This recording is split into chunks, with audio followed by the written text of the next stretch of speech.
Huge apologies if my audio is terrible. I can't find my little adapter that I need for my microphone. So this morning I was just working on my transfer report as usual. It should be finished today, my next draft. I really hope so, because I'd like to get it to my supervisors before my panel meeting on Thursday. But in the next couple of minutes, literally in 15 minutes, I'm having an interview for an internship, which is something I have to do as part of my PhD program. So I just wanted to share with you a few little things that I did to prepare. So obviously I put on a little bit of makeup and I made myself look not like I've been looking the last couple of days in my pajamas here on my channel.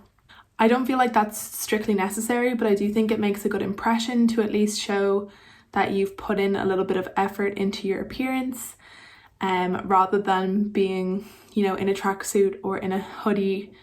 I do think it makes a little bit of a difference, even in tech. I don't think it's something that people really think about too much, because you're not really wearing a suit or anything like that, but I still think it's important. The next thing that I did was just do some prep for the meeting, for the interview. So thankfully the industry partner that I have an interview for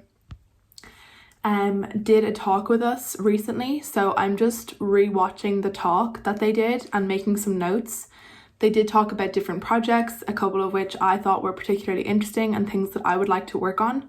Obviously that's not going to be the case for most people who are preparing for an interview for an internship, so what I would recommend doing instead would be looking up the company, seeing what kind of work they do, and trying to figure out what your role could be in their company, what kind of things that they work on that you find interesting, as well as what kind of things you think they don't do perhaps that you would like to work on as part of your internship. So as well, it's important that in that sort of prep time, when you're kind of thinking about how you can service the company, you also want to be thinking about how can the company service you. So you do want to come out of the interview with any questions that you have answered. So things about what kind of work style is it in terms of remote or in person, how involved are you going to be with people, do you need to work heavily with a team, are you going to be working mostly on your own, and different sort of things like how will you be assessed perhaps. Whatever you feel like you want to know about this internship, it's important that you have a list of those questions down so that you won't forget about them, because in the sort of pressure of the interview you can often just forget about these things. So it's really good to just have a list nearby.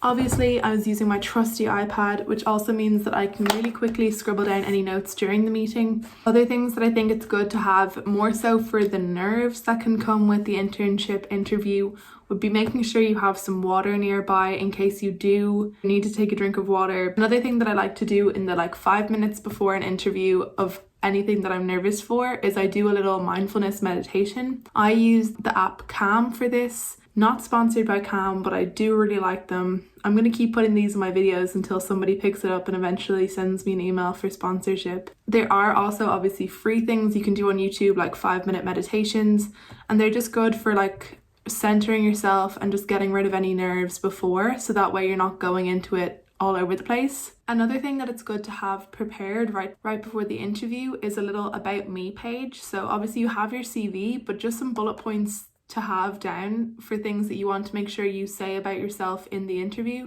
like any notable achievements or particularly relevant things for this interview that you want them to know. So I just wanted to do a little bit of a post-interview rundown with you guys about how it went. Now this has been my second interview so far for an internship program, and yeah, I just wanted to sort of tell you how it ran and some sort of things to be prepared for with regards to a PhD internship interview. So one thing now that's caught me off guard twice, and it probably shouldn't have, but it's something that I didn't know before going for my interview. They typically ask you straight up at the beginning of the interview to run them through your CV. And it's just something I wasn't prepared for now twice. Obviously I got an offer for the first one, but it just ended up falling through because of the coronavirus. But the second one, I don't know. I can't really tell how it's gone because I didn't really get the same feeling as I did from the first one. in terms of like how it went. They do ask you to run them through your CV, so that's at least something you can prepare for your interview in advance. Go through your CV, you know, you can practice this before you start and make sure that you're highlighting those key points of the important things in your CV that you really want to showcase, which I'm not even sure if I did that in that interview. So that's definitely something I wish I knew before doing that interview. Another thing that I got asked that I think is probably very relevant to any kind of research internship, which is asking about a recent paper that I've read. And because I've just finished, you know, doing my related work section for this transfer report, you'd think something would have been able to jump up off the top of my mind. And yet I did find I struggled with that question. Like, I could only think of one real example of something. And definitely I haven't been reading any broad recommender systems papers recently. And I don't think that helped me because I didn't really show that I was like engaging in the current research enough. So yeah, that's unfortunate. Another thing I wish I knew. Apart from that, you know, everything was fairly normal in the interview. I was asked a lot about my current project as well as, you know, the startup competition that me and Courtney had done.